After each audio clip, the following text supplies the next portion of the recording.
Superman is the most powerful, but also the most vulnerable superhero you can imagine. He's an incredibly conflicted, lonely, and lost person. It's a timeless story. Superman is a story for everybody. It's going to be intense, visceral, really exciting to watch. We need champions and we need someone to believe in. It's about the potential for every person to be a force for good. We have to believe that somebody can make things right. From the first time I could ever remember, Superman was one of the people I wanted to be.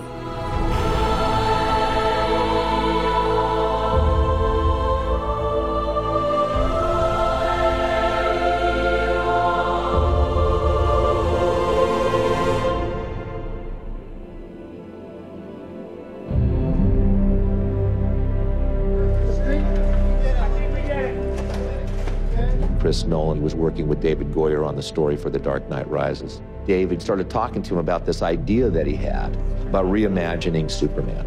Our approach was not a comic book Superman. It was just to do a more realistic Superman, a Superman that exists in a real world.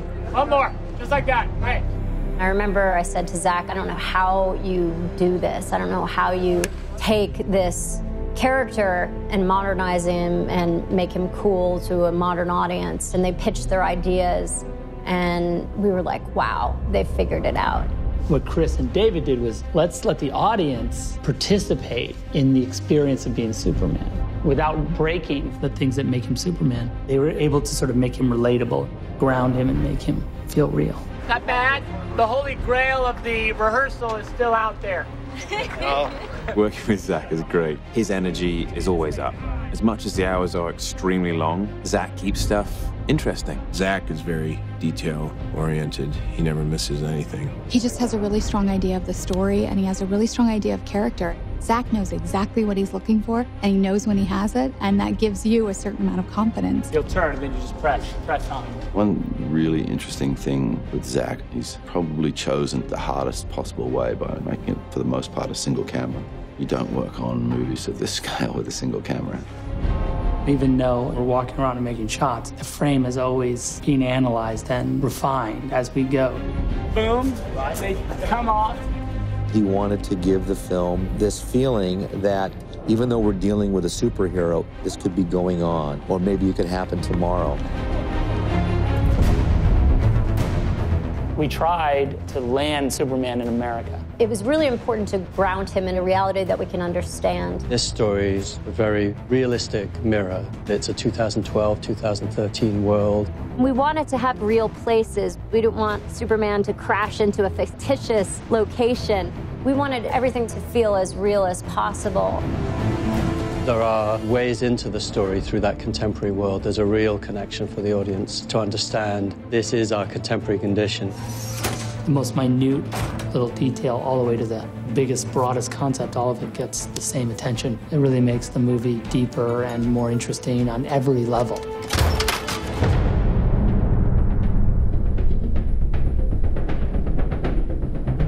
We're gonna make Superman. First thing you gotta figure out is, what's the suit gonna look like? The cape has to be there.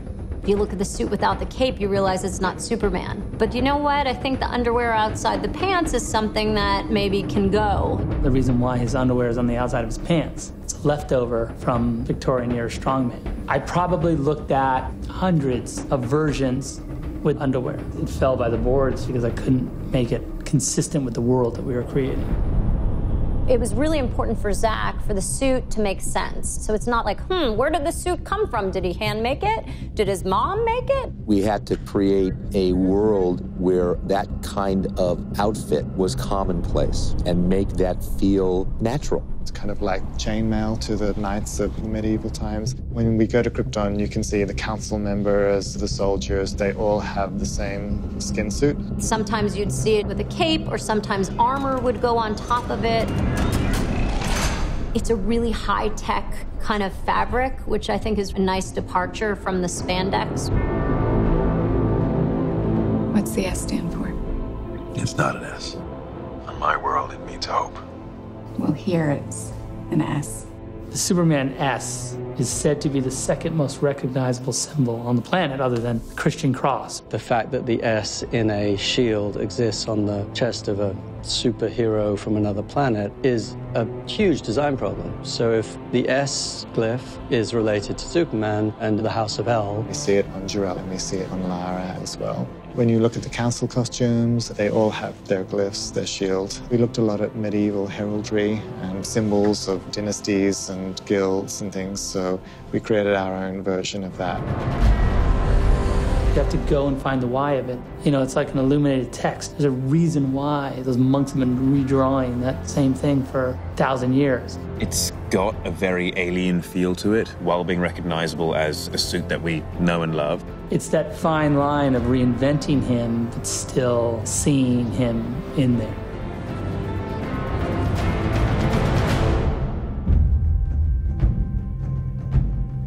Clark is ultimately an outsider at all stages of his life.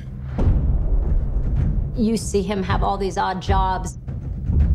He's on a quest to find out who he is, where he came from. One of the unique things is that he's an alien. I have so many questions. Where do I come from? What world do I belong to? Is it this one or is it another? Do I have another father on another planet? Who am I? He's kind of lost in the world and doesn't really have a place. Starting the movie from that point of view allows the audience in because they share those same questions and insecurities about their places in the world. One of the things that's really important to Jor-El to try to communicate to his son is that these strengths that he has. It's a huge responsibility. His teachings are all about leading from the front, being a shining hope and example, and not hiding what it is that you are. He'll be an outcast. I'll kill him. How? He'll be a god to them. Instinctually, when something bad happens, he is able to react. And when he reacts like something nobody's ever seen before. Jonathan teaches a slightly more careful approach. He's more protective of what Clark is. Things happen as he grows up where people know that he's different and they're hiding this secret. You're going to require as much strength morally when you have that much strength physically. Clark, you have to keep this side of yourself a secret. What was I supposed to do? Just let him die?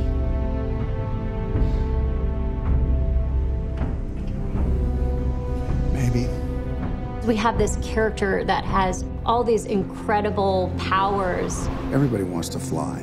Who doesn't want to fly? Everybody has the same dream of the defiance of gravity and all that that symbolizes. Obviously, we see Superman fly because he can control his power and his speed. I wonder what it would be like to be able to just take to the sky, to feel the wind through my hair would be the most incredible thing. The super speed aspect of the fight makes them completely superhuman and beyond the scope of what is actually possible. We're going to see action in this film like we've never seen it before. Much more physical, much more high-powered. There was definitely a real conscious effort to support the idea that this is happening between Kryptonians. One of the talents that they would exploit would be that sense of speed to be able to vanquish their enemy very, very quickly. Superman is from another planet. He calls into question so much of what we take for granted, whether it be philosophical or physics. He has come to Earth to remind us of ourselves.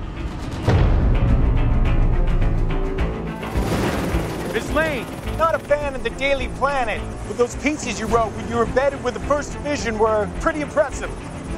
Well, what can I say? I get writer's block if I'm not wearing a flak jacket. Lois has always been a strong female character. The difference is that our Lois is more proactive. She's doing all the things that she needs to do to understand this character that could save her world.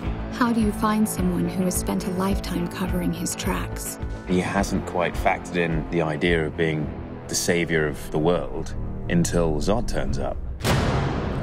My name is General Zod. For some time, your world has sheltered one of my citizens. General Zod is the military leader of Krypton. He's a fiercely devoted warrior. I have a duty to my people, and I will not allow anyone to prevent me from carrying it out. You are presented with a character that, from his point of view, is striving to do the right thing. To Kal-El, I say this. Surrender within 24 hours, or watch this world suffer. My hopes and dreams travel with you. The idea of these two people on a dying world having to make this sacrifice where they would say, you know, we're never going to see our child grow up, but we've got to put this message in a bottle.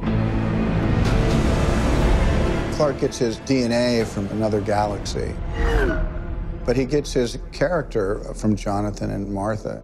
You're the answer to Are We Alone in the Universe? Can I just keep pretending I'm your son?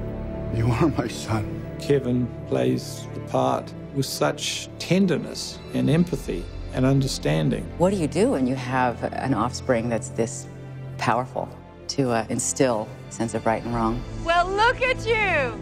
Superman gets a lot of his strength from Jonathan and Martha, and the strength which Kevin and Diane brought to those roles flows off them in their performance. Dusty! Mrs. Kent, I'm Lois Lane from the Daily Planet, and I'd like to talk to you about your son.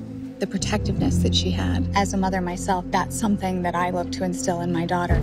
I can't print this, Lois. You might have hallucinated half of it. Harry, come on, it's me we're talking about.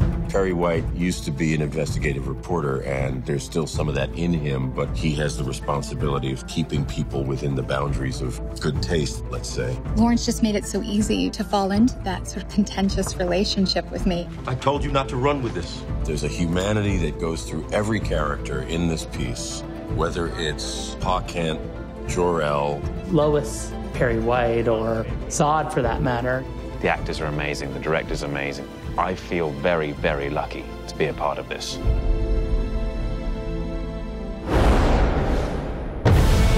It's reinventing Superman. What'll really be modern about what we're doing is Zach's vision of it. This imagining has such a sense of humanity. It's a spectacular adventure. People are going to feel part of the movie. The scope and scale of the movie is epic. Every scene, every moment, you haven't seen that.